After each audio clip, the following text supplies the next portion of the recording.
Hey, what's up everyone? Mark Price here with DevSlopes.com, and in this video we're going to talk about IDEs. And an IDE is an integrated development environment. Now, with web development, you don't actually have to use an IDE to write code. You can write code from any type of text editor because browsers will render that text as HTML.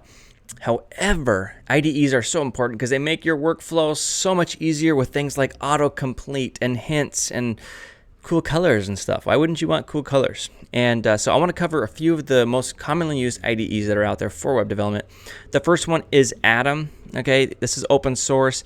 It's a fantastic IDE with lots of plugins, lots of community support. So they're creating things for all the time, plugins, tools that you can install on it and make your life a little bit easier. And as you become a more advanced web developer, the tools will mean a lot more to you. Okay, very cool. Atom.io.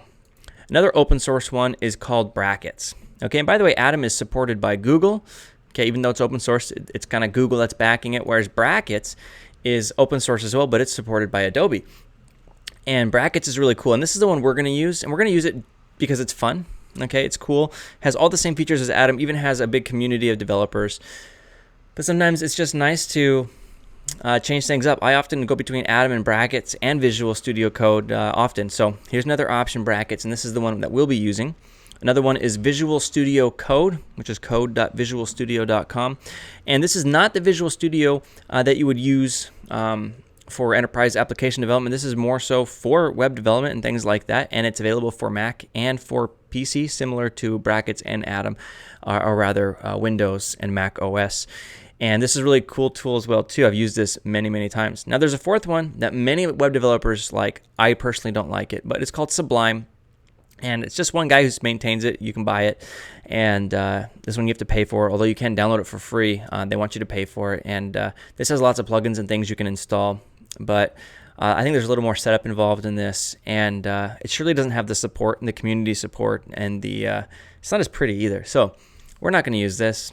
And we're not going to use Visual Studio Code or Atom just because for this particular course, we're going to use Brackets. No major rhyme or reason. It's just it's a good beginner tool, and I think you'll like it. So we're going to go ahead and install this. You can do this on both Windows and Mac. So I'm going to go ahead and download Brackets 1.8.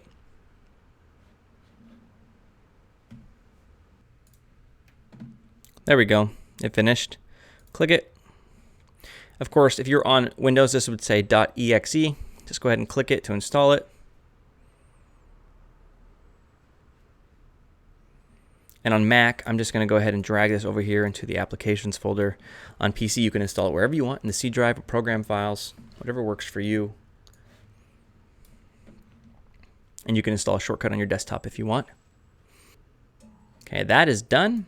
Let's go ahead and close this window here. I'm going to eject this. And we're going to go into our Launchpad. Try that again. Scroll over all the way to the end.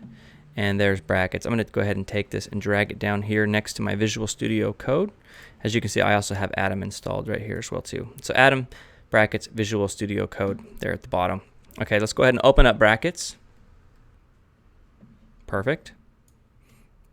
Comes with the Getting Started HTML file here. Pretty cool. What we can do is we can actually click the lightning bolt here. Welcome to Live Preview. Live Preview connects Brackets to your browser. It launches a preview of your HTML file in the browser, then updates the preview instantly as you edit your code. And this is the main reason why I chose to work with Brackets here, is because in other programs, you have to take your file and open it in a browser, whereas with Brackets, as you're typing and making changes, you see those changes instantly in the Live Preview, which I think is really cool. In this early version of Brackets, Live Preview only works with Google Chrome and updates live as you edit CSS or HTML files.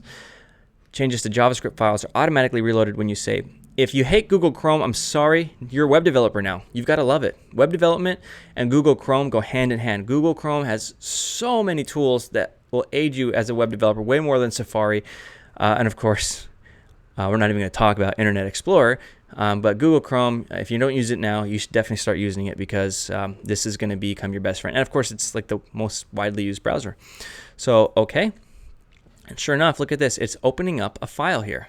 Getting started with Brackets. So this code right here is automatically being rendered over here on the right-hand side, which is pretty dang cool. and let's just see if it's actually working. So getting started with brackets, let's say exclamation, exclamation, exclamation, and sure enough, it is live. Now there's no other program that does this. You can get plugins for it, but brackets supports this right out of the box, which I think makes it really amazing. And so there you have it.